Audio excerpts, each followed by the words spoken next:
Regional police officer Gujranwala Tayyab Hafeez Cheema का सियालकोट का visit. Zoya news network plus को तर्जमान सियालकोट पुलिस से हासिल होने वाली तफसीलात के मुताबिक regional police officer Gujranwala Tayyab Hafeez Cheema ने सियालकोट विजिट के मौका पर DPO सियालकोट मोहम्मद हसन इकबाल के हमरा SP इन्वेस्टिगेशन सियालकोट और SDPO से क्राइम मीटिंग के बाद district traffic office Sialkot police खिदमत मरकज़ लाइसेंस ब्रांच DPO ऑफिस और बादअज़ा थाना रंगपुरा और निकापुरा का विजिट भी किया।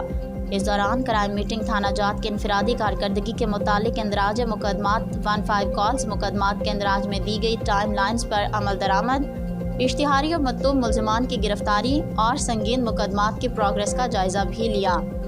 RPO गुजरांवाला ने तमाम SDPOs को अपने सर्कल में जराइम पर काबू पाने, इश्तिहारियों को गिरफ्तार करने, संगीन मुकदमात, बिजली चोरी के मुकदमात और ज़ेर तफ्तीश मुकदमात को मेरिट की बुनियाद पर टाइम फ्रेम के अंदर यकसू करने के अहकामात जारी किए।